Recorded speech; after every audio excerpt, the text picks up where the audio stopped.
Yeah, I think Trent, again, being the guy that can switch around from Z and X, vice versa. Deontay being kind of a speed guy that you can throw him in at slot, you can throw him in at X for a big play. He can kind of be the gadget guy, obviously without Naheem now. Maybe potentially a bigger role for him there. So I'm not sure how things are going to play out, and again, it's yet to be seen, but using this time right now to find the best opportunities to get our best players on the football field and to see how dangerous guys can be with the ball in their hands. So that's up to Dorsey and the staff and myself, making sure that we're talking and understanding, and we call it KYP, know your personnel. So just understanding how well our personnel fits into our scheme and how to best utilize their talents. Josh, in terms of the communication that you're doing, like with Steph and the new wide receivers and that kind of thing, like is that on the field? Is it in the film room? Like how do you actually, what does that communication look like? Yeah, it's a little bit of everything. On the field, obviously, making sure that right after a route, if there was something good, making sure that I'm reaffirming that. If there's something else that I'd like to see, or vice versa, if he sees something in me, these receivers, if they're looking and expecting me to do something, making sure that they're being available to come up and talk to me. And then, obviously, in the film room, today wasn't perfect by any means. I thought it was a good start for the offense. I missed a throw, and that one to Dawson, that's when I went back. But, again, just getting into the film room and talking about things. And not everything's going to be great, especially on the first day. But, again, continuing to grow and learn from what we're doing here. We got quite some time now before our first game and before preseason starts rolling around, but we're dialing it in right now. Josh, how much progress has... You were confident back when we spoke about Diggs and that whole thing being resolved and maybe even between the media making too much out of it. Have you and Steph since then talked things through, or did you feel a need to talk things through since then? I wouldn't say we've talked things through, but we've talked. It's not about that anymore. It's about moving towards the season and setting our goals of what we want to do. We want to bring a Lombardi trophy here come February. So just making sure, again, that everybody in the team is on the same page, striving to have that singular goal, and that's all it is. Josh, how much progress from the spring to this first day, I know it's a short amount of time, have you seen from Dalton? Quite a bit. He's a guy that, again, he's very smart. He's instinctive. He's got a good feel out there, so the more that he gets comfortable and incorporated into our offense and into our scheme, the more confident that he's going to have. So he's fun to throw to, I'll tell you that. He's got a good body language, and he made some plays out there today, and we're going to continue to grow on that. And it was just good to be back out there playing football again. I think you have a new answer every year, but do you have not a singular focus, but something maybe specifically football related that you are focusing on, kind of in training camp as we work towards the regular season? Well, I mean, if it's one thing, it's just making sure that we're holding on to the football. I forget the stat of what we were first or second or whatever third drives that ended in points, and when you calculate that and you can now limit some of those turnovers, what you can be after that. And again, nothing that we did last year carries over in this year, but making sure that I'm being smart with the football and not trying to force things, and especially down in the red zone. That's kind of why our first day was down here, and Coach alluded to that to our team, of making sure that we're finishing in the red zone. So maybe those two key areas, and just again being smart with the football. Josh, most people see you and see you with your teammates, and I would think that communication would not have been an issue for you during this whole process with Steph and whatever worked out. Did you learn something from this about things that you just getting better as a leader, as a person too. So just again making sure that being the quarterback of an NFL team, obviously there's a lot of different roles and hats that you have to wear, but just making sure that I'm being authentic to myself and trusting what I'm seeing, trusting what I'm saying, and understanding different guys and how to get on the same page with everybody. Looking out at the people around you on day one, new running backs, new receivers, new tight ends, just in general, how do you feel that you've got answers, whatever the defense wants to throw at you, you're going to have it? Yeah, we got it all figured out. No, it's a learning process. Every day is going to be a little bit different. And again, there was times where things looked really good today. There's times that things didn't look too good today. So making sure that we're just learning, and each day we're striving to get better. But the guys that we got, I'm very happy with with the type of men that we have in this locker room, guys that want to work hard, guys that want to win football games, and guys that are selfless players. So, again, it's a joy to come into work, and to be with my teammates, and everybody's got one goal in their mind right now. Josh, how would you critique yourself going in from last year to this year? Again, just understanding what I did last year, that from the turnover aspect, making sure I'm limiting those, and being smart but not conservative. Dorsey talks about that all the time. If there's an opportunity, let's take that opportunity and let's try to hit it. We're not going to play scared, but at the same time, if there's I saw that. He tried to put the USB into the phone. Sorry. It's day one. I'm Sorry. Yeah, just You don't miss anything. again, just trying to be the best teammate, best quarterback that I can be. And there was times in me last year I was trying to force too many things to happen instead of letting the game come to me. And that being said, still going out there and being me. What about the chatter of this team not being the big dogs in the AFC meeting? And we're just going to keep working hard. Josh, if Gabe Davis is able to stay right physically, what can he do for this offense? Yeah, Gabe, he's a very big piece to what we got here. He goes in there and he runs the deep routes, and he obviously doesn't get a huge volume of targets out of the last couple of years, but he still produced some really big numbers. And again, trying to maybe get some more easy ones for him and allow him to catch and run. But again, he's not afraid to go in there and take a safety on or take the edge, for the running game. And he's a selfless player that guys look to. And believe it or not, the way that he works, it's very inspiring, and guys see that, and it makes guys work harder. Josh, you mentioned Two more. earlier when this is an offense built around personnel without him this season. How do you guys kind of feel what you were expecting him to do this year? It sounded like it might have been a bigger role, so how do you make up for that? Yeah, again, it's sad news about him. Obviously, we wish he was out there. Fortunate piece of it, we do have time. It's not the day before a game or anything like that. So just, again, finding what's right for our players and how to get them in the best opportunities to help this team win football games. Josh, how have you seen last one grow from his rookie year until now? Yeah, he's been in his playbook. I've been really impressed with how hard he's worked, especially given that piece. And rookie year, it's always tough coming in. It's a new league, so different than college, and he's handled it the right way. And I think having, his brother, who he is, being able to learn from him and talk through things with him. But he's a very focused individual right now, and it's very fun to see. And he's going to have some major opportunities for our offense this year. Thank you, guys. Thanks, Josh.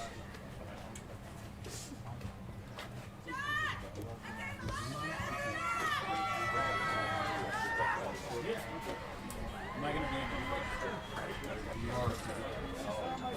That's what I was going to say. I don't want to. Is that a short joke? No, it wasn't a short joke. Did that screw up anything? Right. Oh. Did I screw that up? You good? Switch that a little bit. A little bit to the right.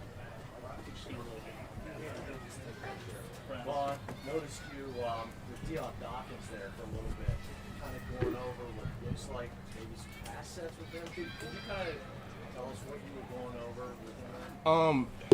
Yeah, I mean, I just love football, man, and it doesn't have to be position-specific stuff. I just love talking ball. I love, especially Deion, man. I've been working with Deion for a year now, so just talking about stuff. And that wasn't even about Deion. That was just about stuff that we were watching in practice, like things that are challenging, things that make certain things easier. And I just try to, share the knowledge, whether it's with my guys or with, the offensive linemen. I want everybody to be as sharp as they possibly can be going into the season. How much progress have you made in terms of your knee since mandatory minicamp ended? And kind of what's the plan for you? I made a lot of progress. I feel really good. I was hoping, to be able to avoid the PUP list, but hey, it is what it is. It was some things that I felt comfortable with, some things that I didn't feel comfortable with. We still got, a lot of time. They do a great job here with the Buffalo Bills and the training staff, and we just keep working. And whenever it feels really, really good, and whenever it feels like I can play, which some things I feel like I can do, but you got to be able to do everything, you know, to be out there with the guys. So I just keep working until I can get to that point, and you know, whenever I get there, we'll be ready to go. Colin, you've mentioned before the mental aspect of this. When you did find out you were going to be in a pup, was there anything you had to like tell yourself of like, hey, I'm still making progress even if I didn't? Yeah. We you know, we here with the Buffalo Bills, like we've been in tight communication about everything, whether that's Dr. Cooper in Dallas or you know Dr. Bassan here with the Buffalo Bills. The communication has been A1. It's been an A+. So we were you know, we talked about that possibility and being able to, you know, talk about things, just getting on the grass and putting on cleats and, you know, putting on the brace and running around and stuff. Like I made progress there, so I feel really, really good. It was the first practice, and we'll just, you know, keep chipping away at it till I feel 100%. I know it's tough to nail it down, Vaughn, but I had asked you at the end of mandatory minicamp, and you had said prior, shoot for week 1, no later than week 6. Has anything changed in terms of that time frame in your? Yeah, I got a good memory here, man. Yeah, I do, man. No, I mean I do too. I have a really good memory too. So yeah, that's still the plan. You know, like I was telling everybody else, I'm in a great spot mentally. Your body is gonna do what it's gonna do. If that's early, then I'll be happy about that. If it's later, then I'll be happy about that as well. I just want to get back on the field at a point where I'm super confident, where I feel really, really good, and where I can contribute to this team.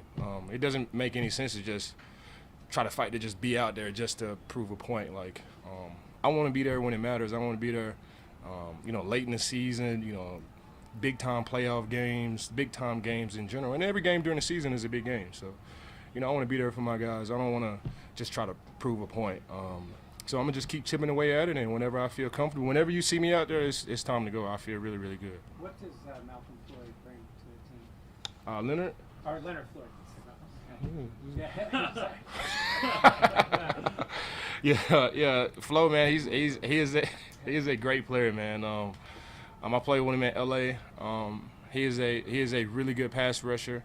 He's really, really good in the run as well. But for me, what stands out is just his extra effort after the play. Like, he can have a really good pass rush, and these are things that I wanted to put in my game. He can have a really good pass rush, almost get the quarterback, and then chase down that 5-yard out by the receiver and end up on that tackle. Like, he has that crazy man effort, and it's very, very admiring to, you know, sit and watch. Anything different you saw? Ladies. With Leonard, since, you know, when you got in LA, he was already there. Now it's roles are reversed. Is there anything that you notice of him acclimating to a new team that you can help him with from your experience of seeing what he was like on that side? Yeah, I mean, I communicate everything to him. Even before he got here, when I was talking to him about coming here, like, if you love football, this is the place for you. He really loves football. We have a really good defensive line coach. Coach McDermott is our DC. He's doing a great job in there. Like, get A+s all over the board. Is just on you now, and I think he really enjoys that position that he's in. He just goes out there and does what he does, man, and he looks really, really good out there. And I'm excited for him. He's going to be able to do a lot of great things for the Buffalo Bills this year. Ron, I know it's only the first day, Ron, but what have you noticed out of Greg Rousseau and AJ Espinoza that you didn't see, you know, last year coming in? I think they're just picking up from where they ended last season. They made strides all through last season. Greg Rousseau had 9.5 sacks, 8.5 sacks last season, and he's just picking up right where he left off. He looks bigger, stronger, more in shape. He does everything in the right way, whether that's the training room, whether that's the weight room, whether that's in the film room. He does everything A+. So it's only a matter of time before he makes that jump. AJ is the same way. You know, he's picking up right where he left off. He looks amazing out there. His get off, especially here on day one, looked amazing. Not really working moves or anything like that, but these guys look amazing, man, and I'm really excited for all three of those guys, whether that's Greg, AJ, or Floyd. And Boogie Basham looks great as well, man. We got a great room in there with a lot of competition, man, and I'm looking forward to it. Same kind of question, but at middle linebacker. You don't really see a team like this, Vaughn, that has, you know, Super Bowl aspirations to have a middle linebacker open. What's it like watching those guys kind of vie for that position? It's open? Who? What? The middle linebacker spot open? I thought there was a T-Dot in there? I don't know. Y'all know more than me, man. I don't. Yeah, I know. We're being told it's an open competition. Yeah, I know. So when you see like Terrell and Dorian and Trevin Howard, yeah. Tyrell, like to see that happening in the middle of the defense for a team that's got all the veterans like you guys have as Yeah. good as you are. What's that? What? Like, We got Matt Milano. Matt Milano, he played. He don't play middle. He plays. Oh yeah. I know football, but I guess I don't know it that well, man. Yeah, I mean, those guys, they compete, whether that's Matt Milano, whether that's Trevor Howard, T-Dot. We got a great rookie that's in there too, man. The competition is always good, man. And, you know, starting the day off at training camp, I think T-Dot was out there today with Matt Milano, man. They look well. So, you know, great competition, especially, you know, inside. The leaders of the defense is always good, man. I'm excited to see what they do with it. What are your first impressions of Sean McDermott, defensive coordinator and head coach? It really feels the same. It really feels the same, to be honest. Like he was in the locker room at Tom's. I mean, he was in the defensive meeting room at Tom's last year, and it feels the same. It doesn't feel like we got a new coach or the head coach is in here coaching the defensive line. It just feels like Coach McDermott is in there with us. He's very, very knowledgeable on the defense, and not only that, he knows how to influence guys. He knows how to whether push or pull guys in the right direction.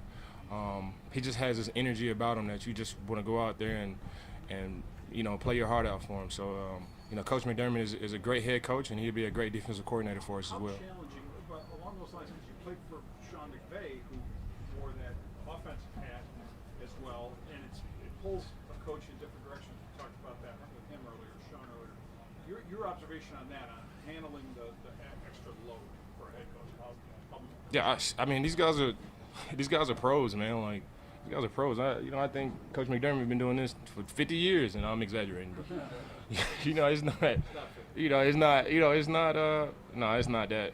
I don't think it's a challenge for him. I mean, when you know ball, man, and not only that, when you know how to influence men, you know, when you coach the man and then the player will learn. And Coach McDermott is great at that. He's great at, you know, proving points, either pulling guys in the right direction or pushing guys in the right direction. He's in a great spot. He does that well. And he's been doing that a long time, whether that's head coach or DC with the Carolina Panthers or wherever he's been. He's done a great job wherever he's went. Vaughn, when it comes to DeMarcus Ware going into the Hall of Fame, he spoke highly of you, just saying that he saw something, a younger version of him, and maybe sparked a bit of a rebirth in him during those last few seasons in Denver.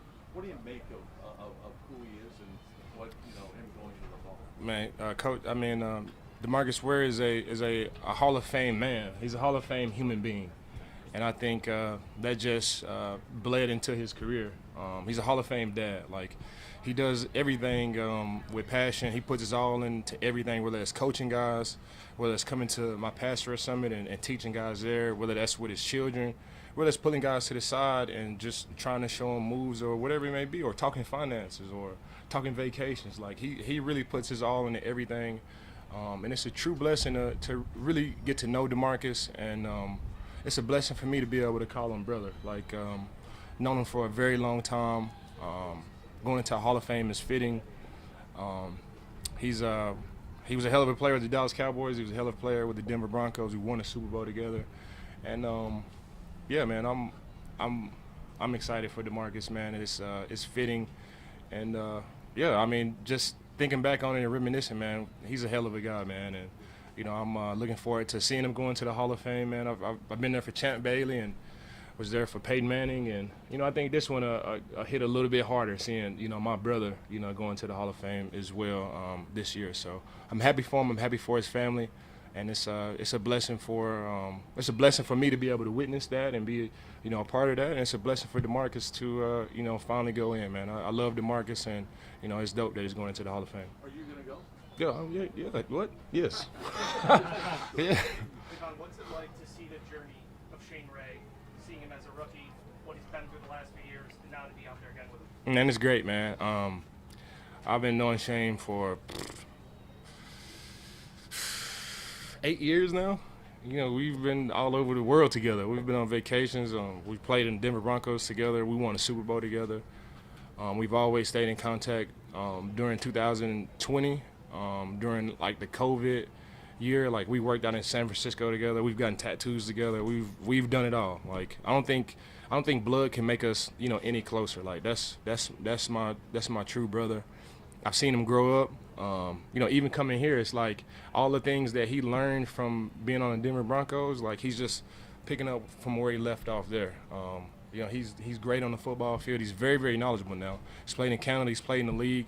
He's rushed all type of, offensive linemen. He's been in all type of schemes, and it shows. You know, he's ready to go. He had a great day today. And I'm excited for Shane. I call him when I wake up in the morning. Like, his dorm is just upstairs, like over to the right. And I call him in the morning, like just like my little brother, man. I call him, man. I ask him, is he ready to go, man? And it's a special bond that we have, man. I'm excited to see what he does with his opportunity here at the Buffalo Bills. Are you calling him on the phone, or are you just? Yeah, FaceTime him. No, I just FaceTime him. I just FaceTime him, and I think I can hear it ring when I call him. Like, but it's super early. Like, it's like 6:50, 7 o'clock in the morning. I just want to show him, like, that I'm excited for him. And I'm super excited for him, so I know he's excited for himself. And he came out here and he had a great day, man. He just continue to stack those days, man, and he'll be great for us. From where he came from, high level pick, to now trying to work his way back in the league, you seen any changes from him, mentality? Yeah, he's older. You got a kid now. Like, he's a grown man now. I think priorities change once you've been out and now you're back in. On a football team, it's all you really have to do is make plays, on the football field. But it's so many other things that go into really building that trust with the coaches, building that relationship with your players, building that relationship with your teammates and everybody around. And those are the things that he's killing. Whether that's putting in extra effort on the football field, whether that's in the weight room, whether that's eating right. Like, he's doing everything that he possibly can do to make the most out of his opportunity. And, before, like, you're a first-round pick, you come in, you just expect things to just be there. And I think, having that taken away and now he has a new lease on things, like, he's really taking advantage of everything. He's early. He's out to practice early. He's doing everything the right way, man. And, I'm excited for him, and I'm proud of him, man, and I'm excited to see what he does. How about Boogie Basham? Seems to be a critical year for him. What have you seen from his mindset over the past several months leading into what I said should be a critical year for him? Boogie just continues to work. It doesn't matter about the noise on the outside, what people are saying it's a critical year or not. Like, he's the same Boogie Basham. He puts in the work. He can play inside. He can play nose if you really want him to. He's so versatile.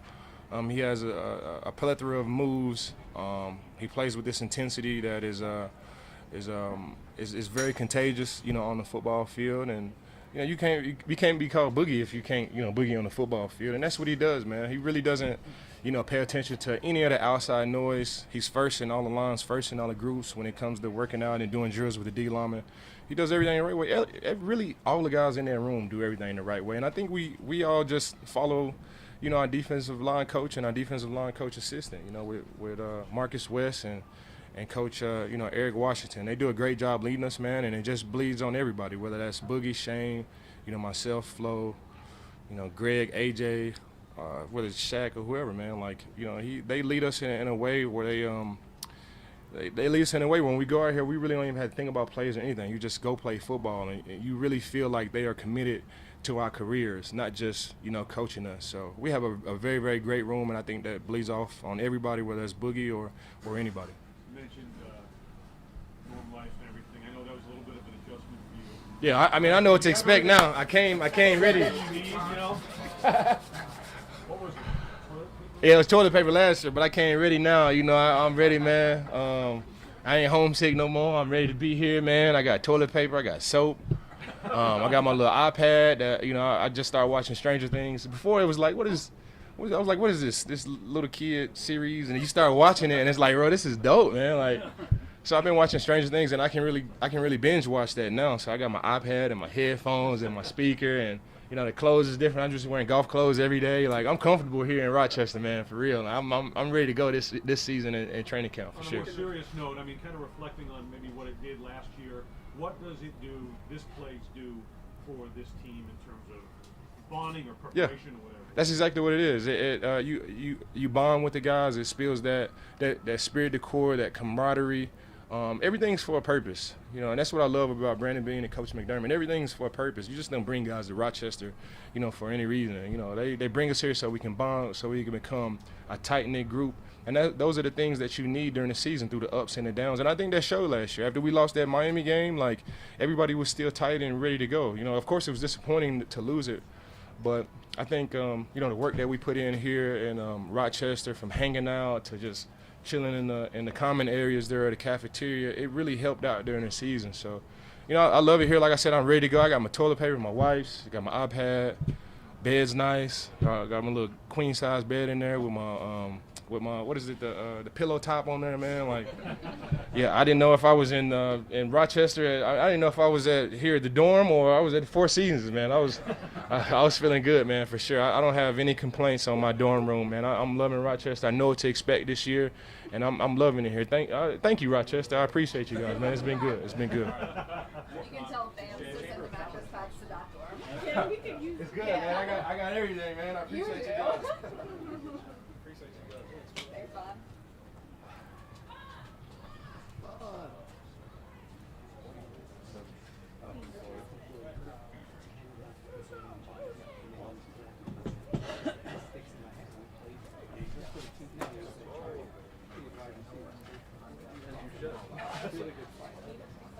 As you should. I don't know. Oh, really? I know. Yeah.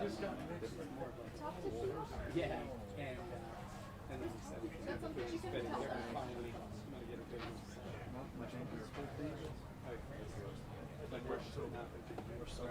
Yeah, we're back. No, I remember.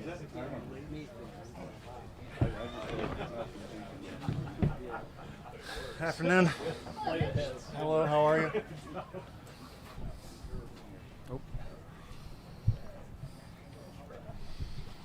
How are y'all? Good. How are you doing? Good, thank you. Vic, what's up, dude? So what was it like getting out there, you know, with new personnel up front with you, just to feel the first day of camp? I think a lot of guys at Echo that we felt like baby deer out there. Well, a few of us at least. Kind of getting our feet back underneath us. Even with it just being a short break, 5 weeks, football is one of those things that if you get out of a routine, it is remarkable how much you have to pick back up and not so much reteach yourself, but reacclimate yourself with. So it was a great first day. They really took care of us, kind of easing us in, and still got some work done and a lot of things to improve on. So it's exciting, yet we got some work to do. Sean said there's two kinds of players at camp. The guys getting ready for the season and the guys just trying to make it through the day. You must see that too while you're still trying to get your own work done. How do you kind of balance? Obviously they're going to look to you to help them with some stuff. How do you balance it? I feel like, me personally, if you look at yourself as a guy who's not fighting every day to establish themselves as the person, it's a what have you done for me lately business. And there are some guys who feel like, and I'm sure Sean might use this, feel like they have deeper roots here. It's going to be harder to get out. I think for all of us, taking it one day at a time, being forthcoming with information for younger guys, and just kind of transparent and with each other, and as well as between coaches and players. Not so much on where they stand, rather in regards to just how to get better every day and ride the ebbs and flows, which is training camp. Mitch, what are those first few weeks like of training camp where you guys are just rotating through so many people on the offensive line, and you yourself are a part of, one of the anchors in there for a lot of that? I think it's just, in season, you want to have a definitive answer to a lot of stuff, right? But the fluidity of it through training camp is just kind of understanding that guys are going to get different looks, not only to see where they best fit, but also just get some reps there so that when they're thrown in preseason or whatnot, that it's not kind of a foreign entity to them. They can just kind of go in there and do their thing. So understanding who's next to you. And then also it's just time on task. I think that's a great thing, because as much as training camp sucks, to be honest, for a lot of it, there's some real benefit in time on task, repetition, getting your body calloused, and also just getting repetitions with different guys to understand that, if we do work with someone that we weren't expecting, or if someone comes in, that it's just kind of a smooth sailing deal and that it is not this huge bump in the road. It's been a while since it happened with the extensions for Brandon and Sean, just the continuity within the team. What does that mean to y'all as players? Yeah, I think around here, someone gets paid, this is well deserved, and I think as players, to be honest, is one of those things that I looked at and was like, okay, and then left. It was just one of those things like kind of in a course. Yeah, that makes sense, and then roll off with my day. It took about 5 seconds of my life to think about it, but I think that's a testament to the fact that that's not some big shock, right? That these guys have, are Buffalo, the Buffalo Bills, and talk about deep roots. These guys have them here, and they deserve it. In other words, you got shit. You know what? It was one of those things that I was just hanging out with my kiddos. I saw it, and we rolled. Now, a lot of talk on the outside about the competition at right guard. How do you guys see that heating up over the next several weeks, and how have you seen those guys kind of vying for that position, work through it mentally and physically over the spring and the first day of camp? Yeah, I think it'll play itself out these next few weeks. Right now, I wouldn't put too much into who's playing where. It's really just guys getting repetitions, right? Like trial by fire, especially for a young guy, is the greatest way to grow in this game. Even for vets, competition breeds better football players.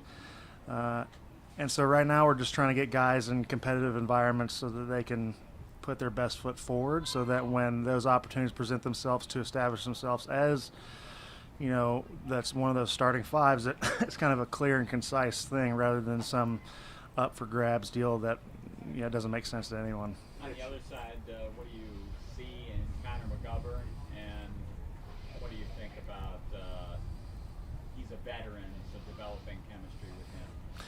Yeah, I think Connor is a very talented football player, one that was brought in because not only can he physically do the job, but also he's very adaptable mentally, understanding that this is a very different scheme from him from Dallas. He was very forthcoming with that, but he hasn't hindered him in his learning or his ability to make these kind of amendments to his game. He's been able to really kind of go with the flow. We're all learning how to work with each other, but he has done such a good job of kind of taking what the coaches have said, compounding it, condensing it to how it just resonates with his job, and going from there. What do you think the improvements that this team need to make offensively? Well, I think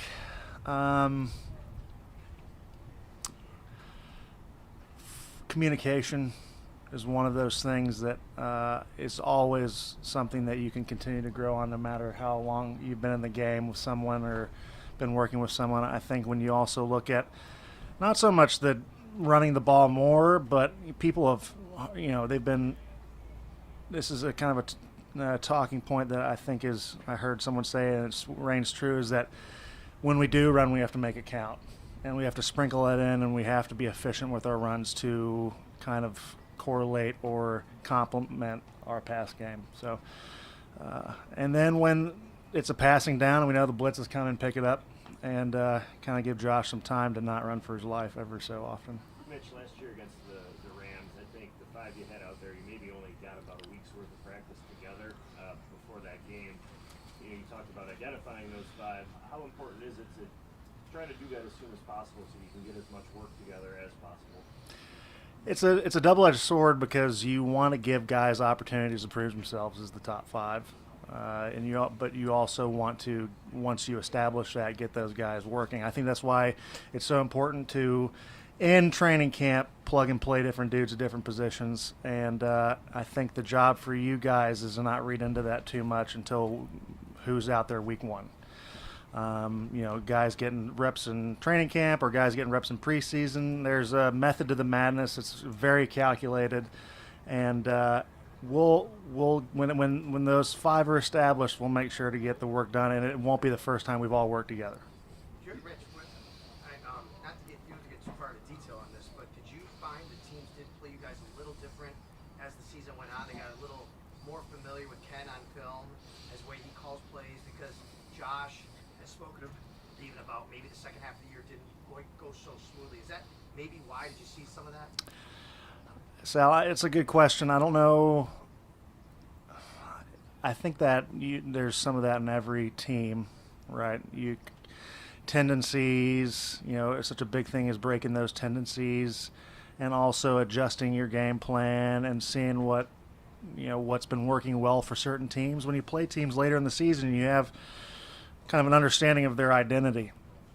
That being said, I think we did a good job of finding those tendency breakers and trying to stick with those. At the same time, could we have done some stuff differently? Yes. I think in the offensive line room, we could have just doubled down on our technique and protected better at times.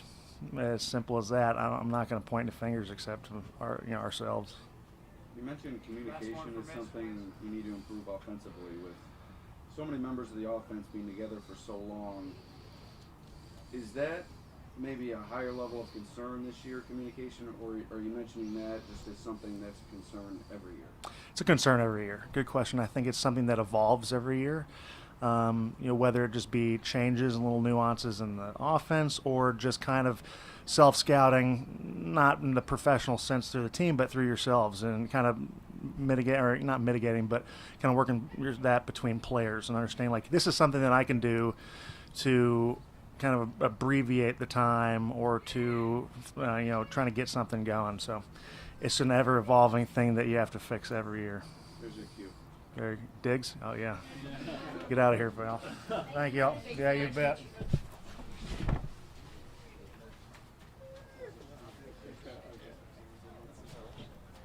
Were you trying to sneak up? Nah. What's up, everybody? How y'all doing? Nice to see everybody. It's been a while. What were you looking forward to most coming into today, first day of training camp? Football. Feels like it's been ages, long off season. Excited to see the guys. You know how it is. You get away from football for a little bit and then you start missing it. You get that itch again just to be out there in the grass and, just running around, talking junk. I would say talking other things, but you get it. A little PG-13 now. You mentioned a long off season. Did it feel a little bit longer this season with the way the last season ended? Yeah. All kind of the drama that was out there in the media and everything.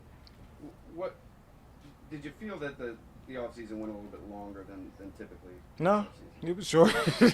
No, it was a usual distance. I feel like I enjoyed my time, but it wasn't long at all. It was the same distance it's been since I've been in the league for the past 8 years, 9 years now. So I was just excited to get back. I feel like football takes its toll on you throughout the year, but once it's done, it's like, damn, I miss it. So no, that was the same distance. You weren't afraid to express, to show some of the frustrations. There was, or whether it was leaving the locker room after the game, and so that seemed to carry some kind of a narrative. I'm just wondering, and it led to people with some interesting tweets that you sent out, cryptic tweets. It led to people questioning. Cryptic. It's a great word. It led to people questioning what your thoughts were about your role here, and then and it just fueled up after what happened. Can you go into any kind of detail on what your thoughts were during that offseason, in which you showed your frustration, and you did have some cryptic tweets? Ask me your exact question. Because you're kind of going all over the place. I feel like you're trying to not ask a question, but just ask a question, please. Thank you. Yeah. All right. Oh, thank you. Well, obviously. Shit. Well, Coach had came up and he said that he misspoke. Like, I don't know if anybody has a family here. Everybody has family issues. Everybody has family problems in the house. Like, I was here. I did have a conversation with Coach.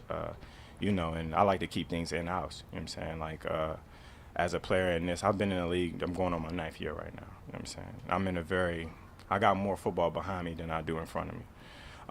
My main focus and my only focus is winning. Super Bowls is everybody say they want a Super Bowl, but we've had legitimate chances at this thing. Like, we've had the team, we've had the coaches, we've had everything that we needed. And as far as us not getting over the hump, I feel like it's always asked for a cause for a conversation. You know what I'm saying? I always wanted to have a conversation, and we have an open door policy. Coach will tell you he has an open door policy, and I've had those conversations. So I try to keep a lot of things in-house. But, you know what I'm saying, it's regarding last year, obviously the way we lost was just terrible in any regard. You don't want to lose any game, but we've lost for a couple years at this point. And we've been trying to get over the hump, and obviously it calls for a lot of frustration. But all in all, like, as far as with that, I was here, but he did have a conversation. Me and him did have a conversation. It's all water under the bridge now, but I attribute it to, like, family matters. You know what I'm saying? Like, I don't like dancing around things. I don't like those kind of questions. Black and white is everybody has family matters. We had a conversation. Everything is all is well. Water under the bridge. Now we back at work. And I look at football. It's kind of hard. It's a business at the end of the day. But when you go out there and you fight tooth and nail, you put a lot of sweat equity into this thing. It starts to feel like a family. So for me, I kind of keep everything in the house. You know what I'm saying? But at the end of the day, we had those conversations. Everything that needed to be said was said, and we talked it out as men, everybody involved. Josh, you didn't talk about lingering issues from last year. Yeah. Where is your headspace at on that? I don't know if you get too many more questions because you're a little.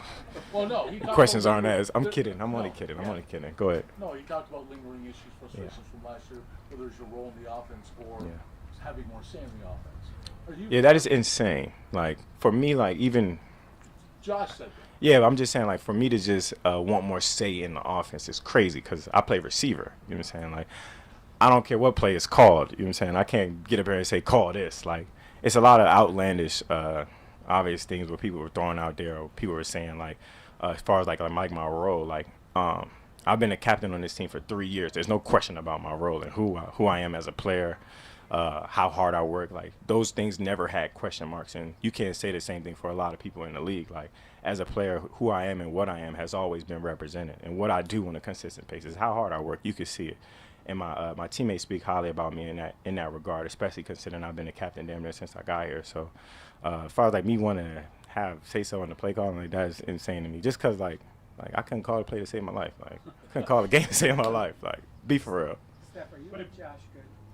Yeah, that's my guy. Like that's why I say when it's family matters, like me and him have a conversation. Like I don't know if you got kids or you have like siblings, like y'all don't always get along, and me and him never did not get along. Like, you know what I'm saying? That's still been my guy. That's always gonna be my guy. So, yeah, we're fine.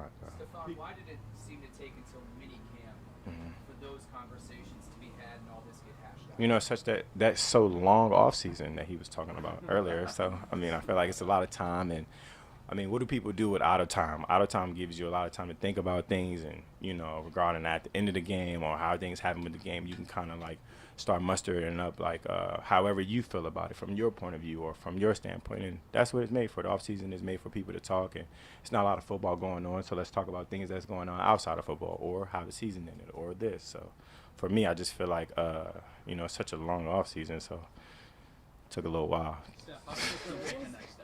Huh? How does this team take the next step? Just continue to grind. Like, I don't want to give you a vanilla answer, but shit, like, at this point, we've been doing everything that we can. We got the right pieces. I feel like right now we're in a great spot, kind of like falling kind of like to that little underdog in the creases kind of role. Like, people might be counting us out or putting us in a spot where, they might not look at us as good as we might be or could be. But I promise you, this team is damn near working hard. Today was the first day to get to where we want to go, and we just got to keep grinding. Obviously we had some bad luck here and there. Things happen. Good luck for other side. So hopefully we get some luck too. Steph, does it add any pressure, Steph? With just going through that, going to the playoffs. I mean, your first 3 seasons, having all the pieces put together, not achieving the goal, and obviously you guys back down being the underdog in so many ways. Yeah, it's not so much pressure. I just feel like the mindset of it is we always want to win, and kind of like I kind of flip it like, so when you see my frustration, it kind of makes sense. Like, we've been kind of pushing at a rock for some years now, and kind of like not getting that rock over the hill will frustrate you. You know what I'm saying? So I just feel like we want to come in from more of a human standpoint. If you ever had a job and you've been pushing at it for a long time, and it's just not turning the corner, you start to draw a lot of questions like, how can we do things better? And that's when I say, like, I don't have any pressure. I mean, I feel like the pressure comes from everybody else. Like, that's a lot of outside noise, but the grind is the grind, and we've been putting the time in consistently, throughout my years since I've been here. So wanting to see things turn the corner, that's where that question draws, and that's where you see me having conversation. That's when I have a conversation X, Y, Z. Like, so I feel like that open door policy kind of like helps us. You know what I'm saying? And that's just how family works. At the end of mandatory minicamp, Josh described it as a teamwork issue. Mm-hmm. And is it fair to characterize, is that accurate, and does it involve your role in the offense and targets and that sort of thing? One more time, sorry. Does Teamwork. It involve he used the word teamwork to describe it. I mean, did your frustrations, whatever you talked about, involve your role in the offense specifically and the number of targets? No, it's not necessarily because I've been north of 100 targets through since my years getting here. If you look at the numbers, I've been north of 100, I think, every year since I've got here. So it's not about targets. It wasn't when I say teamwork, I guess when he attributed to teamwork, I guess it would be like as we're out there trying to make things shake, getting on the same page consistently, in those pivotal moments, in those moments where we're trying to, make things happen. You know what I'm saying? Because, last year we had like a real feast or famine kind of like time when we spent in the red zone, like where we weren't clicking on all cylinders. Like we would have an amazing touchdown and then we'll have like a miscue. And I take a lot of credit for that, just as far as like, what could I do better? How much more time could I be putting in? So that's why I think in my regard, he's talking about like teamwork. Like I could be a lot better for him because I know like I always say I can't imagine how hard it is to be the quarterback. And to our eyes, he's amazing and he's so hard on himself. So I just feel like I could be better for him and I will. You mentioned that your confidence level in Ken Dorsey and his offense. What is my confidence level? Last year we went 13-3. Like, come on now. I just look at it as let's make it make sense. Like, if you don't have confidence in Dorsey, we went 13-3 in the regular season.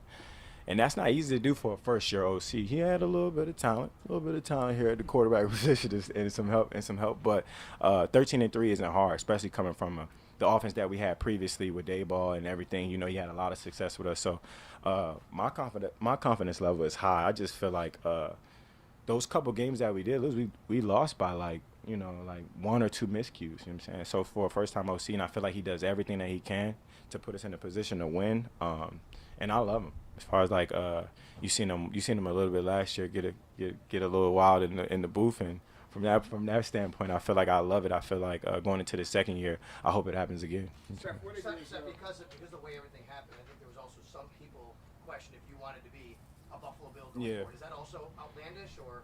Yeah, I feel like shit. The year before that, I tell you I wanted to retire a Buffalo Bill, and it's more interesting to see how people run with a story, you know what I'm saying? And it's kind of unfortunate a little bit in my eyes because, like, damn, like, you know what I'm saying? I had the utmost love and appreciation for everybody involved, but you kind of start seeing people's true colors when, like, they might hear something or, like, I might not clarify. But I don't speak on anything I don't want to speak on. I feel like at the end of the day, I'm entitled to speak on what I want to.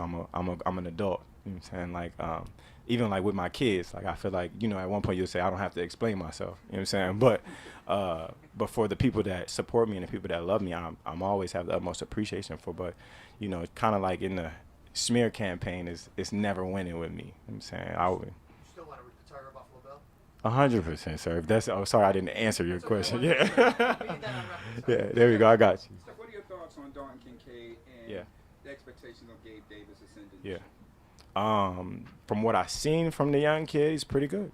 He's pretty good. I don't know. I can't say much else. I only seen him one practice so far, but I heard great things. As I'm around him, I feel like he has some good energy to him. He's real cool, real mellow, and he's real fluid in the way he runs. So I like him. I like the way he's playing so far, but I can't say much. But Gabe Davis, I feel like Gabe Davis will have a breakout year. I feel like he had got nicked up a little early last year, but I think this year is going to have an amazing year. You know what I'm saying? He's damn near a wide receiver one in my eyes. I feel like if I wasn't here, Gabe Davis would be your wide receiver one, and it's something that I can hang my hat on when I say that. He's extremely hard worker. He's a hell of a player. He's a blessing to be around. If you ever spend some time with him, you'll know.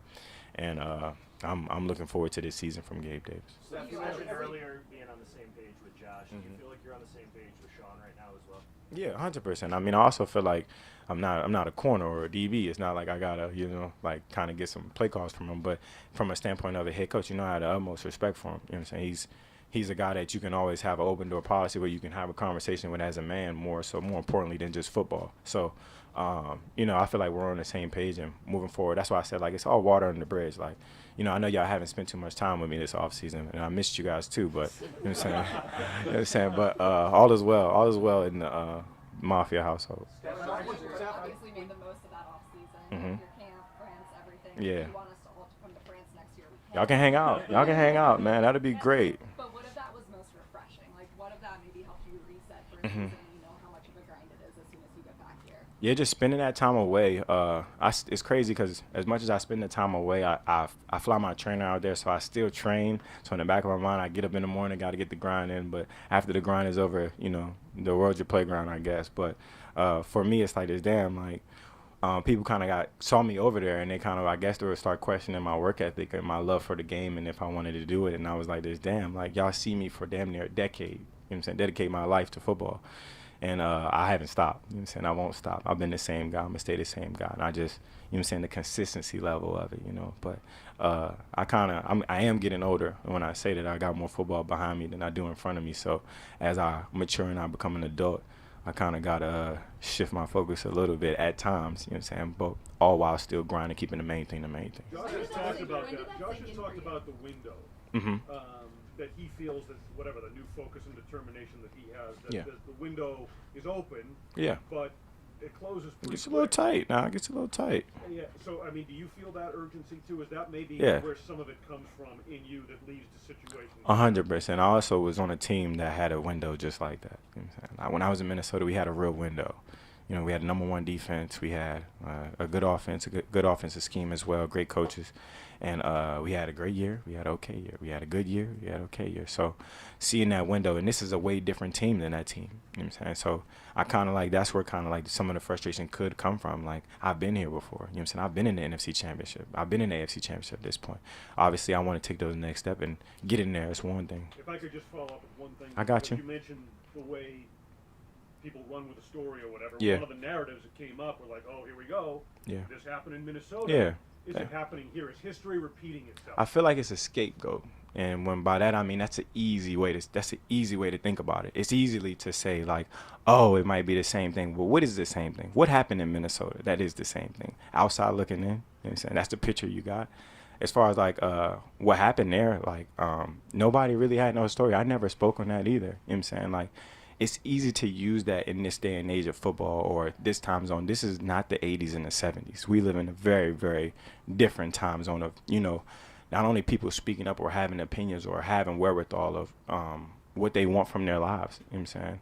And I feel like I'm human. You know what I'm saying? People having opinions of history repeating itself. Like, okay, you can easily say that. Okay, give me a real answer. You know what I'm saying? Give me a real answer, because up to this point, nobody has ever questioned a couple of things: my work ethic, my love for the game, what I am as a teammate, what I do on the field, how I impact the team. So it's like, what is repeating itself when you say that? You know what I'm saying? Because up to this point, nobody has ever questioned that. I've been the captain for 3 years.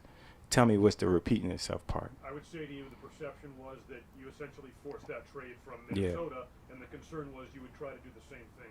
Yeah, so we're all left with decisions. When you say somebody forced their way out there, like, you kind of still got a decision to make on whether you do it or not. And then, like, I'm contractually in agreements with people, so you don't really have a say-so on what happens and what doesn't happen. You know what I'm saying? So I feel like there is no power shift on that. Teams don't ever have to make a decision. So, I mean, forcing my way out anywhere is not my goal. You know what I'm saying? I don't feel like I have to at this point. I feel like I'm in a great space. I'm in a great place. I'm loved and I'm appreciated. You know what I'm saying? And at the end of the day, that's all I want. That's all anybody would want in any job that you do. I don't care what you do or who you work for. You want to be appreciated for what you do. You know what I'm saying? Until that happens, until that changes. And I feel like anybody right here, at one point, if you ever feel unappreciated, you tell me what your next steps are. How much of that process of conversations reinforce the fact that you are appreciated and are heard? This whole thing. It's just more so having that open dialogue, like the willingly to have a conversation. You know what I'm saying? Like I said, at the end of the day, I am a player. I'm a professional of a professional sport, but I'm human at the end of the day. Like, people forget we're human. You know what I'm saying? People forget, like, okay, I might be at Fashion Week, and that does not mean I don't love football. You know what I'm saying? It's just like, at the end of the day, I guess that scope of it, they make the window real, real small in what people want from you. Like, people want me to just be a football player and not do nothing else and, you know what I'm saying, live, die, breathe, and eat football. But it's a lot of life out there. You know what I'm saying? Like, for me, like, I love football. I've been doing this my whole life. Like, I've been playing since I was 5. Like, and I promise you, it's okay if I do something else. Like, I won't lose focus of the main thing, I promise. But I just feel like that's some of it, I guess. Steph, talk about the frustration. Mm-hmm. your misses in Minnesota and here. Mhm. Is this the most frustrated you were in an off season? Nah, I wasn't frustrated this offseason. I had a great offseason. You talk about the frustration of not being able to push that route. Oh yeah. About This not is the yeah. highest level of that. I mean, damn, yeah, because I feel like we every year is gonna be like that. I just feel like every year is a new year, and you'll have a new level of frustration depending on how much you've done in the past and what's led up to that point. Like, you wanted so many good things to happen. Like, people forget last year. Like, we had a very traumatic thing that happened last year. You know what I'm saying? And you know, football is everything. Football has been everything. And then we had something so traumatic happen during the season. People just let it like kind of like roll off their back at this point. Like, nah, like we were there and it was real. So in having an appreciation for the sport and everything that happened up to that point, it was a Cinderella story that didn't happen. You know what I'm saying? We had some things happen that we were going to the Super Bowl. We got all the motivation and it didn't happen. And that's why I said, like, at the end of the day, being frustrated is real. Like, having things like that happen and you want the best for your team, you want to be in the Super Bowl, you want to make that run, like, it's human to be frustrated at the end of the day. So for me, like, yeah, like, I got frustrated, but after it was done, I was like, shit, well, back to the drawing board. So, you know what I'm saying? It's always a new level of frustration. On that note, seeing DeMar Hamlin out there, you mentioned the traumatic experience, seeing him out there, another step in his recovery, hopefully toward reclaiming his spot on the roster. What was that moment like for you? How many emotions were running through you and the guys? Well, it's not so much that, because I saw DeMar in the offseason. You know what I'm saying? I saw him a couple times. Like, he was healthy, running around, and having an appreciation level from the human aspect. Like, it's easy to come in and say, like, okay, he's back on the football field. But to just see him every day living, breathing, laughing, and having a good time is really where you have your eye opening. Like, damn, look at that. God's good. So it's not so much on the football end. Like, I'm more so considering or appreciating the person. You know what I'm saying? And you, like I said, people lose sight of that. You know what I'm saying? Like, when you bring up football, it's like, this damn, nah, he had like a charity game. He came to my basketball game. Like, he was out there running around hooping. So when I saw him, that type of stuff brings more smiles to my face.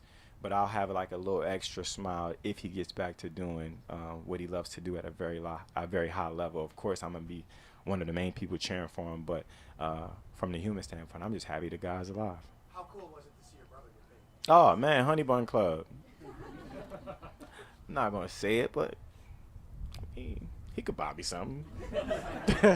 Y'all have a good one.